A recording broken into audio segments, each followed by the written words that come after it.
Coming back कि यहाँ पे क्या हो रहा है मशरिक़ वस्ता में। अब जनाब वहाँ पर वो सेक्रेटरी ब्लिंकन आते हैं, नहीं आते, वो गज़ा डोनर्स कॉन्फ्रेंस होती है नहीं होती इन हालात में जो जॉर्डन में होनी थी, क्योंकि ये फ़लस्तीनी तो उनको फिर वो सीज़ फायर तो फारिग हो गया, कहीं वो जो जंग बंदी का माहिदा था कि वो भाई आपसे मुज़ाकरात हो रहे हैं, तो ये मुज़ाकरात के दौरान इतना बड़ा एक अटैक हुआ। अच्छा अटैक हो गया तो उस पर इसराइल भी डाला जा सकता था, उधर अमेरिकन मीडिया ने कह दिया, तो इंटेलिजेंस उन्होंने दी थी वो मुबारक। अब ये तो गूफ अप टोटल। अब वो जो बेनी गांस जो कह रहे थे हुकूमत में मैं रहूँगा, वो शायद थोड़ी देर के बाद ऐलान करने लगे हैं कि मैं हुकूमत से अलग हो जाऊँगा। उन्होंने प्रेस कॉन्फ्रेंस रखी हुई है इसराइल, मुझे नहीं पता भी क्या अनाउंसमेंट होती है, लेकिन शायद वो अलग हो जाएँ। लेकिन उनके अलग होने से वो अमेरिकन कह रहे थे अलग ना हो, उन्होंने कहा मैं अलग हो रहा हूँ, मैं सेटअप का हिस्सा नहीं रहूँगा, ये कत्लेआम जारी है और कोई प्लान नहीं है, तो मैं तो अलग हो जाऊँ। वो अलग होते हैं अगर, तो उसके नतीजे में वो दूसरे इंतहा पसंद जो गुजरा हैं वो आगे कह रहे हैं कि हम शामिल हो जाएंगे, फैसला करेंगे। तो एक मुकम्मल तौर पे ये मामला ख़राब हो गया। 274 एक रोज़ में, ठीक है ना, जीसीसी ममालिक ने शदीद इसकी मजम्मत की है, अरब ममालिक ने की है।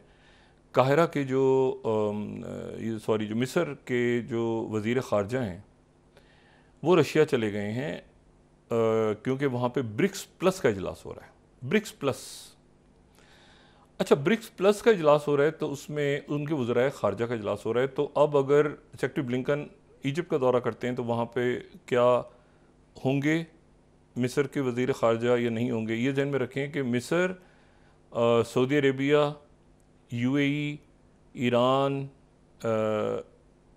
इथोपिया, ये मुल्क जो हैं ये शामिल हो गए। अर्जेंटीना ने तो मना कर दिया था, तो ये ब्रिक्स का हिस्सा बन चुके हैं। और ब्रिक्स प्लस का इजलास हो रहा है और वो हो रहा है रशिया में, उनके फॉरेन मिनिस्टर्स का। तो मिस्र के फॉरेन मिनिस्टर वहाँ पहुँच गए हैं। अच्छा अभी ज़रा डॉट्स कनेक्ट करने, तो मैं वापस आता हूँ कि गज़ा के यहाँ पर सूरत हाल किस तरफ जा रही है। ये पूरा जो खित्ता है ना, ये बहुत यहाँ पे संजीदा लोग, संजीदा मामला, मुल्क, उनकी ब्यूरोक्रेट्स, उनके जो हुक्मरान हैं कि भाई देख के हालात को बहुत इस वक्त टर्मोइल है, तो ज़रा एहतियात से चलें, इस वक्त ये अफरा तफरी से बचें। अब जो तुर्की के वज़ीर ख़ारजा हैं, ठीक है, बड़े ज़बरदस्त फिदान जो उनके हैं, वो जो हैं उन्होंने आज मुलाकात की है कतर में इस्माइल हानिया से। वो कतर में आज उनकी मुलाकात हुई है इस्माइल हानिया से, हमास के सरबराह से, और उन्होंने जो है वो ये बात की है कि भाई एक तो ये जो कत्लेआम हो रहा है और सारा, वो उनसे कहा है कि हमारे अगर कोई इशू हो तो कतर और तुर्की एक ही पेज पे हैं कि भाई हमास की क़यादत जो है चाहे वहाँ रहे चाहे वहाँ, लेकिन एक बहुत बड़ा एक अलमिया पेशा है, तो इसके ऊपर सब इस पर रुक गए हैं कि अब आगे क्या करना है। पीस टॉक होंगी, एग्रीमेंट होगा, सीज़ फायर होगा, कैसे होगा ये ब्लड शेड, ये कैसे होगा, अमेरिका कैसे इसमें उन्होंने करवाया है, अमेरिकन कह रहे हैं हमने नहीं करवाया, हमने इंटेल दी थी सिर्फ, ये तो इसराइल की फ़ौज ने करवाया, वो गले पड़ गए। अच्छा इसमें जो दूसरा इशू है, मैं जो बात कह रहा था कि तुर्की के वज़ीर ख़ारजा के, तुर्की के वज़ीर ख़ारजा जो हैं वो गए हैं और तुर्की के वज़ीर ख़ारजा ने कतर में मुलाकात की है कतर के वज़ीर ख़ारजा से। उससे पहले तुर्की के वज़ीर ख़ारजा ने चाइना का दौरा किया है। अच्छा ये अब बज़ाहिर तो बड़ी आम सी बात है भाई तुर्की के वज़ीर ख़ारजा और चाइना, लेकिन ये दौरा 12 साल के बाद हाईएस्ट लेवल पे, यानी 2012 के बाद किसी तुर्की के किसी आला ओहदेदार का दौरा है चीन है। उसकी वजह यह है कि युगर्स के मसले पे कुछ उनके बहुत बड़ी तादाद तुर्की में आके आबाद है, तो एक बड़ा जो प्रेसिडेंट उर्दुगन का एक मौक़िफ़ रहा है, चाइना उससे एग्री नहीं करता रहा, लेकिन तुर्की और चाइना बहुत करीब आ गए। तो ये जो दौरा तुर्की के वज़ीर ख़ारजा ने चाइना का किया, ये 12 साल में किसी आला तरीन ओहदेदार का पहला दौरा था चाइना का तुर्की के। और इसमें इस दौरे के दौरान उनकी वज़ीर ख़ारजा वांगी से मुलाकात हुई है, और उन्होंने उसके बाद जो उरमची और काशगर यानी जो शिनजान के इलाके हैं जो मुसलमान आबाद, वहाँ का भी दौरा किया है और वहाँ पर भी गए और मुसलमानों से मिले हैं। और उसके बाद वो एक बात उन्होंने बड़ी इंपॉर्टेंट की है, और उन्होंने कहा है कि तुर्की ब्रिक्स का हिस्सा बनना चाहता है। तुर्की ब्रिक्स का हिस्सा बनना चाह रहा है। तुर्की पहला नेटो मुल्क है जो ब्रिक्स का हिस्सा बनना जा रहा है, और इसके ऊपर जो है वो ज़बरदस्त किस्म का जो 13th स्लाइड, क्रेमलिन ने तुर्की की डिज़ायर को वेलकम किया है। 13th राइटर्स, ठीक है। अच्छा, अब तुर्की के जो है वो अगर वो ज्वाइन करते हैं ब्रिक्स को, देखें सऊदी अरेबिया, यूएई, मैंने बताया ना, ईरान, ये सारा। पहली बात तो ये इसाक डार साहब हमें ज़रा काइंडली बताएं, जून 2024 गुजर गया, क्या पाकिस्तान ब्रिक्स में जा रहा है कि नहीं जा रहा? ऐसे ही बता दें हमें,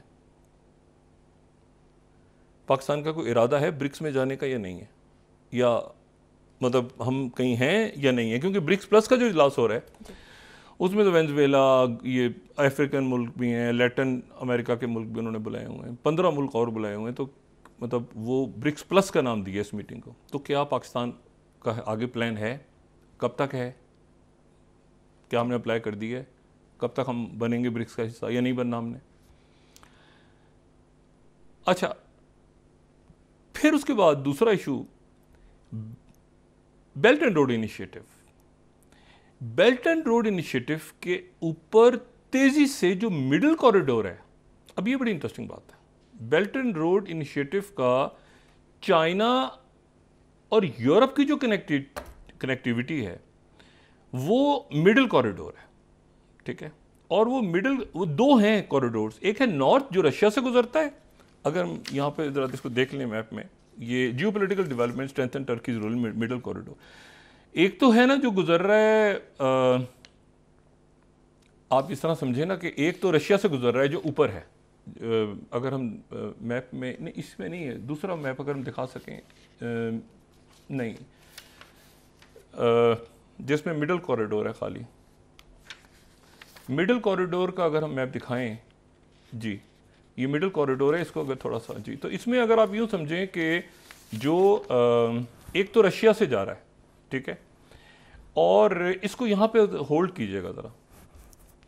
अच्छा, एक तो ये है कि जो रशिया से जा रहा है वो इस वाले मैप में नहीं है मिडिल कॉरिडोर, क्योंकि वो नॉर्थ कॉरिडोर कहलाता है, तो वो इसमें नहीं है, लेकिन वो रशिया से गुजर के यूरोप तक जाता है। ये जो मिडिल कॉरिडोर है ये इंटरेस्टिंग इसलिए है बहुत ज़्यादा कि ये जो है ये बहुत सारे सेंट्रल एशिया के ममालिक से गुजरता है, और फिर उसके बाद जो है, अच्छा इसकी जो इस पे जो ट्रैफिक है या इस पे जो जितनी इस वक्त हो रही है, यानी ये तुर्की, जॉर्जिया, आज़रबाईजान या फिर काज़ाकिस्तान, तुर्कमेनिस्तान, किर्गिस्तान, यहाँ से गुजरते गुजरते ये जो है ये टर्की तक पहुँचता है, और टर्की से फिर ये यूरोप से कनेक्ट होता है। ये है मिडिल कॉरिडोर, यानी बेल्ट एंड रोड इनिशिएटिव का मिडिल कॉरिडोर जो सेंट्रल एशियन कंट्रीज को के थ्रू गुजर के, अच्छा वो जो येलो लाइन है ना ऊपर, वो है जो रशिया से जा रहा है, वो नॉर्थ कॉरिडोर कहलाता है। तो नॉर्थ कॉरिडोर में इतना आप कहें ना कि इतनी ट्रैफिक नहीं है या इतनी उस पर ट्रेड नहीं हो रही जितनी इस पे हो रही है, जो कि रेड कॉरिडोर है, जो कि टर्की वाला है। लेकिन इसमें एक और बड़ी इंटरेस्टिंग बात हुई है। बात ये हो रही है कि जो जब अमेरिका मौजूद था यहाँ पे अफगानिस्तान में, तो अमेरिका ने लपीस ज़लूली ट्रांजिट रूट एक उस दौर में बना, और वो जो ट्रांजिट है रोड वो 5-6 मुल्कों ने, जिसमें अफ़गानिस्तान और जो है वो अफ़गानिस्तान और बाकी जो सेंट्रल एशिया के मुल्क हैं और तुर्की भी उसमें शामिल हुआ। और वो एक्चुअली शायद अमेरिका का ये जो पाकिस्तान के साथ उनके इश्यूज़ चलते रहे अमेरिकन के, ख़ास तौर पे सलाला के बाद कहीं आइडिया आया होगा कि भाई दूसरा भी कोई रास्ता हम बनाएं। तो एक तो ईरान के साथ उनके मामला तो ठीक नहीं थे अमेरिका के, तो अमेरिका ने उस वक्त ग़ालिबन ज़ाहिर है क्योंकि ये प्लान जो है ये अमेरिका के दौर में ही आगे बढ़ा, तो उन्होंने ये कहा कि जी ऐसा है कि इस कॉरिडोर को हम टर्की, जॉर्जिया, आज़रबाईजान, तुर्कमेनिस्तान और अफ़गानिस्तान का एक, यानी अफ़गानिस्तान से टर्की तक सेंट्रल एशिया के मुल्कों के थ्रू एक रूट बना लेते हैं। तो इसका नाम लैपिस लज़ूली रूट रखा। और मैं यहाँ पे नवंबर 2017 का ये तुलु न्यूज़ दिखा रहा हूँ। तो 5 nations to sign lapis lazuli corridor agreement, ठीक है, 15 स्लाइड, 15वीं स्लाइड है, ठीक है, ये साइन हो गया। ये साइन हुआ जनाब जब अमेरिकन मौजूद थे। अब जनाब ये बात डिस्कस हो रही है टर्की और चाइना और अफगानिस्तान और सेंट्रल एशियन कंट्रीज़ में कि ये लेपिज लजूली ट्रांजिट जो है इसको जोड़ दिया जाए मिडिल कॉरिडोर के साथ और अफगानिस्तान की कनेक्टिविटी हो जाएगी ब्लैक सी तक और कैस्पियन तक और यूरोप तक।